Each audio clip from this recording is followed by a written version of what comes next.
wabarakatuh. Apa kabar guru hebat seluruh Nusantara? Semoga kita semua dalam lindungan Tuhan Yang Maha Esa. Amin, amin ya robbal alamin. Welcome back with me, Mas Nidar, CGP Angkatan 4 dari SDN 138 Pekanbaru, Kota Pekanbaru, Provinsi Riau, tahun 2021. Baiklah, izinkan saya menyampaikan tagihan 1.1.A.9 yaitu mengenai koneksi antar materi pemikiran Ki Hajar Dewantara. Baiklah, sebelum saya memaparkan mengenai koneksi antar materi pemikiran Ki Hajar Dewantara, sebelumnya saya akan merefleksikan mengenai tentang apa yang saya percaya tentang murid dan pembelajaran di kelas sebelum mempelajari modul 1.1. Kemudian apa yang berubah dari pemikiran atau perilaku saya setelah mempelajari modul ini. Kemudian yang terakhir, apa yang bisa segera saya terapkan lebih baik agar kelas saya mencerminkan pemikiran Ki Hajar Dewantara. Apa yang saya percaya tentang murid dan pembelajaran di kelas sebelum saya mempelajari modul 1.1?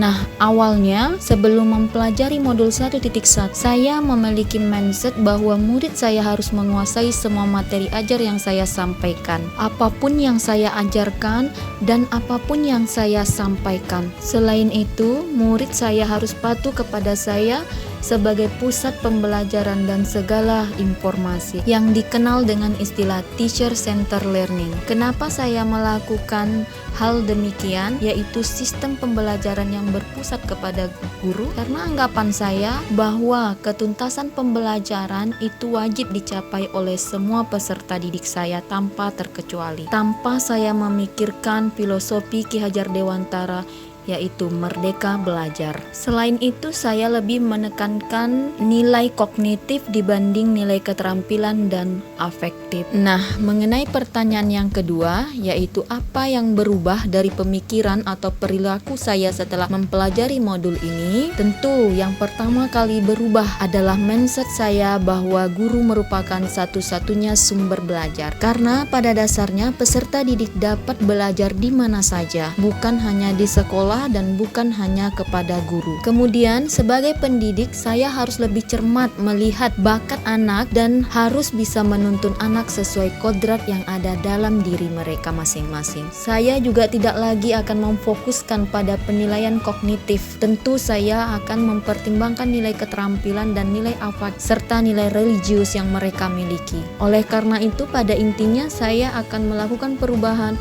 dan menerapkan merdeka belajar dalam proses pembelajaran saya nantinya. Berdasarkan perubahan tersebut, tentu saya harus memiliki pandangan Ki Hajar Dewantara, di mana pandangan Ki Hajar Dewantara mengatakan bahwa seorang pendidik itu adalah seorang petani dan peserta didik itu adalah benih-benih yang akan disemai di dalam kebun atau di tanah. Pertanyaan yang ketiga, apa yang bisa segera saya terapkan lebih baik agar mencerminkan pemikiran Ki Hajar Dewantara? Nah, adapun hal baik yang akan saya lakukan segera, yaitu pertama, saya telah membuat kesepakatan kelas bersama murid sebagai salah satu wujud merdeka belajar. Pada dasarnya, saya sudah membuat tata tertib tapi bersumber dari diri saya. Setelah itu, membuat budaya belajar bersama murid sebagai wujud menghargai nilai budaya, di mana nanti di dalam proses pembelajaran akan ada terjadinya kolaborasi antar mereka.